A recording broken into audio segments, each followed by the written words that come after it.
Actually, it's getting really late, and we'd like to close at least close to the time. So I'll tell you what happened. I have the topic in my pocket right here, no problem. But you know, in the break after the previous presentation, one respected sister, I'm not mentioning her name because I don't know whether she preferred to mention or not, she asked me a very profound question about some key terms that lead to a great deal of misunderstanding. Kafir, mushrik, and people of the book, by extension. If you choose, that might be about the time enough to answer that in 5 questions. Is that okay with you? Yeah. It's a common issue? Okay, these 3 key terms referring to people who are not Muslims appear actually in sequence in one verse in the Quran, the first verse in chapter 98, Al-Bayyinah.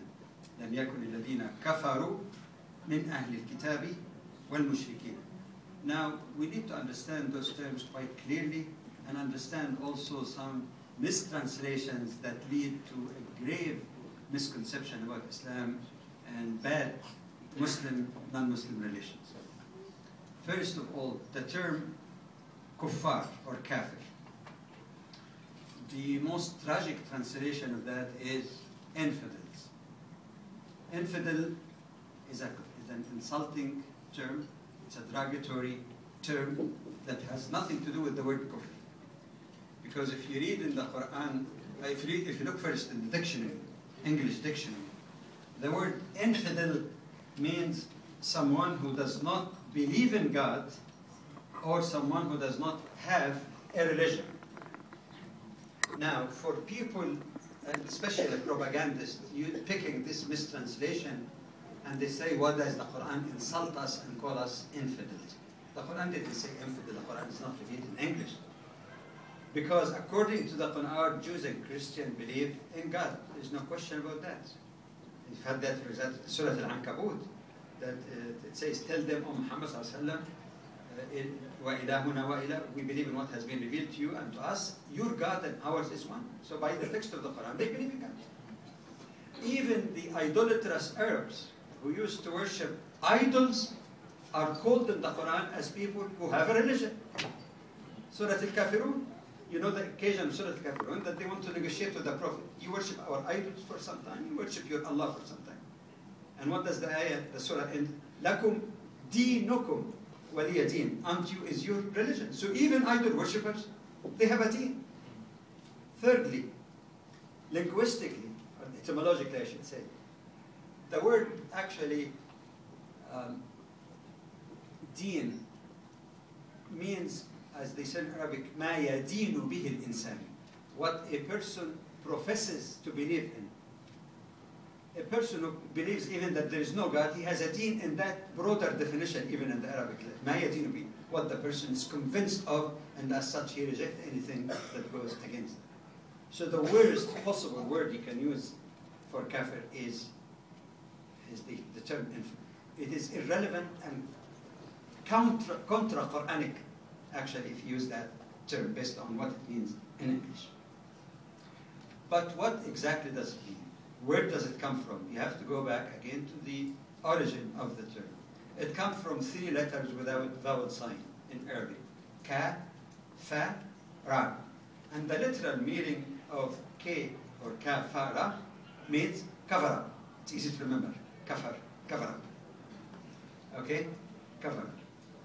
Now, it has a secondary meaning of being ungrateful. And that secondary meaning is used also in the Quran in Surah Luqman. It makes shukr the opposite of kufr. وَمَنْ شَكَرَ فَإِنَّمَا يَشْكُرِ النَّسِ وَمَنْ كَفَرَ. So kafara, it means that a Muslim could be kafir without being outside of Islam. How is that? In the Quran it speaks about Hajj. وَلِلَّهِ عَلَى النَّاسِ حِجُّ الْبَيْتِ مَنِ اسْتَطَاعَ إِلَيْهِ سَبِيلًا وَمَنْ كَفَرَ فَإِنَّ اللَّهَ غَنِيٌّ عَنِ الْعَالَمِينَ. It describes even Muslims who have the ability to do Hajj but keep delaying, don't do it. It says, وَمَنْ كَفَرَ. That meant that became kafirs? No. Kafara here, not grateful enough. In one sense, you can say every human being somehow is a kafir in one meaning. He's never fully grateful to Allah subhanahu wa ta'ala. Okay, so there you go. The word doesn't have necessarily the negative meaning. In fact, it is used also in the Quran to refer to something benign, and maybe that's connected more with the etymology, cover up. All farmers in the world, Muslims or otherwise, are kuffar. كمثل غيث أعجب الكفار نباته. The Quran speaks about like the rainfall that the kuffar loved it. This kuffar means the farmers because they needed the water. So it's used in benign term. It is used also as mandatory duty. A Muslim is required to be kafir. And one time I said that in a lecture, and so there was a group of ladies, أعوذ بالله, astaghfirullah. I said, no, sister, that's in the Quran. What is that? فَمَنْ يَكْفُرْ بِالطَّاغُوتِ وَيُؤْمِنْ بِاللَّهِ فَقَدْ اسْتَمْسَكَ بِالْعُرْوَةِ الْوُثْقَى. Yakfur here actually, and before I translate the ayah, yakfur means to reject. To reject. Like I said, you believe in something that's you reject anything that's contrary to your belief. And here the Quran tells us to be the right kind of kuffar. Yakfur bil-taghut means yakfur from kufr. Meaning anyone who rejects or does not believe in false God and believe in Allah, he is the one who's holding to the rope of Allah. The people of Ibrahim alayhi salam were telling their people, kafarna bikum, we are kuffar, mean with you and what you worship beside Allah. So there is mandatory kufr, there is benign kufr, but even in the negative form of kufr, literally it means someone rejecting the faith of Islam. That's not an attack. That's not an attack on the person. Allah is going to hold everybody responsible in the day of judgment. But it is a reality that he believes in something, and that something prevents him from believing in Islam. So he is kafir of Islam, means he is rejector of Islam, because it's contrary to his belief, and according to the Quran, that's his right. مَنْ شَاءَ فَلْيُؤْمِنْ وَمَنْ شَاءَ فَلْيَكْفُرْ. Surah Al-Kahf, in ayah 29. This is the truth from your Lord. Whoever wills to believe, let him, or her believe, whoever. So they're giving that right from Allah. So it's not used as a derogatory, but as a factual, theological statement that they don't believe in the Quran. They don't believe in Muhammad sallallahu alaihi wasallam, which is their privilege. We don't hold them responsible. Allah will hold everyone, including us, responsible in the day of judgment. So I hope the clarification of that first kuffar. Now, in the ayah that I mentioned earlier, it says لَمْ يَكُنْ لِلَّذِينَ كَفَرُوا. So the word kafir is general. Anyone who does not believe in Islam. That's why it comes first. But then the ayah divides them into two groups.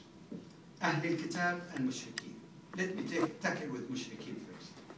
Literally, Mushrikeen come from shirk, sheen, ra, kaf, which means to join, meaning to join someone else with Allah in worship.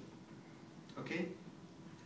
Most often, when it is used in the Quran, it's used in a limited sense to refer to the idolatrous people at the time of the Prophet. So when the Quran speaks about some of the ghazawat, and they refer to the mushrikeen, اقتلوا المشركين, the criminals of war who killed innocent people when they broke the Hudaybiyah, as mentioned earlier. Mushrikeen, it refers most often to those particular people. But the thing that I mentioned once, and some Muslims raised eyebrows, I did my research in the Quran. I have never found any ayah in the entire Quran that gives the Jews or Christians the title mushrikeen. And there is a difference between somebody have shirk, a Muslim could have shirk asghar, for example. But there is no ayah that gives them the title, not to accuse people of having shirk. And these are not to be equated. A Muslim can, for example, commit an act that could be shirk, like appealing or worshipping people in the grave or asking favor from dead people. But we cannot say that he's a Muslim because there could be some explanation of his ignorance. Otherwise, you put a huge category of Muslim in the category. So there is a difference between committing an act and between actually being called with that title.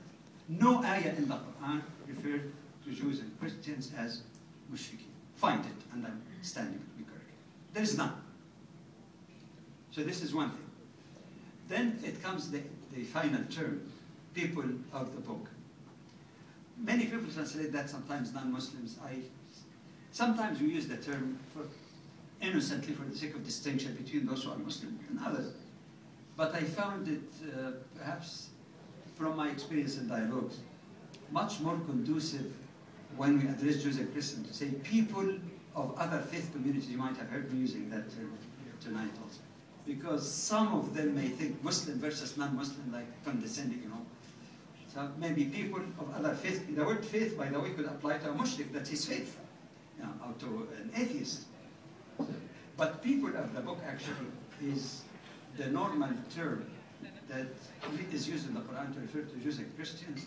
Some think it is discrimination. In fact, it is complementary term, because the ayah made distinction between those who are falling in, you know, clear shirk, you know, worshipping idols and all of that, and Ahl al-Kitab. Why they were made distinction?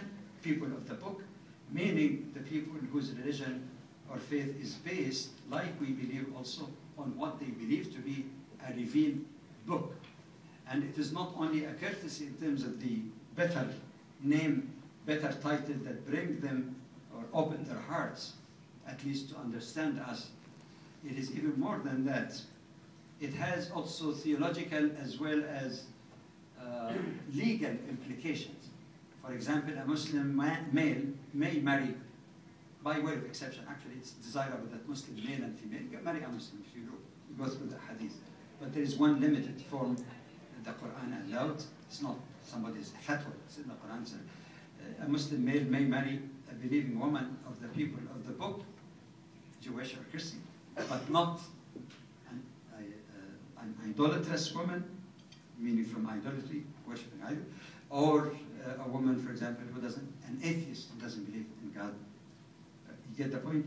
In the Zabiha, the food killed by the people of the book, according to the ayah in the Quran, in Surah 5, ayah 5, you can eat the meat slaughtered. I'm talking about slaughtering. If somebody who is a Hindu invited you, but he bought meat that is Zabiha or acceptable, that's different. But if the meat is killed by an idol worshipper or an atheist, we're not supposed to eat it. So there is relaxation also in terms of relationship with the people. So I hope that this few points might be better even than any small presentation that we made, because I appreciate the sister who raised that question. It's a very recurring question, and propagandists are constantly accusing the Quran and Muslims of teaching them in a derogatory and insulting type of term. Far from that. It doesn't mean that we agree with their beliefs in the Quran. When it criticizes, by the way, it criticizes because it is not us, it is Allah subhanahu wa ta'ala who knows the truth, who has every right to tell us where a group of believers in the past went wrong. But let us remember that the Quran, number one, also criticizes Muslims after the Battle of Uhud, after the Battle of Hunayn. There is criticism. When Allah criticizes, it's not something that is applicable to all community of faith. It criticizes the wrong, whether done by Muslim, Jew, Christian, or others. And finally, to make it quite clear in our minds, because again, many of the ayat in the Quran that people say the kuffar this, the kuffar that, one has to understand it in its historical context, not generalize it, because it deals with the reality faced by the Prophet ﷺ. So we shouldn't keep harping on that when we deal with others. Nowhere in the Quran do we find that kuffar has been addressed as kuffar except in two cases. One of them in the hereafter. Ya ayyuha alladhina kafaru la ta'tadiru al-yawm. But that's not in this life. They will be told in the day of judgment this. And only Allah knows who's kafir, who's not. But the only other thing that is mentioned in our lives here, by way of exception for good reason, is Surah Al-Kafirun, the Surah 109. Because it begins, قُلْ يَا أَيُّهَا الْكَافِرُونَ. But why he addressed them kafirun?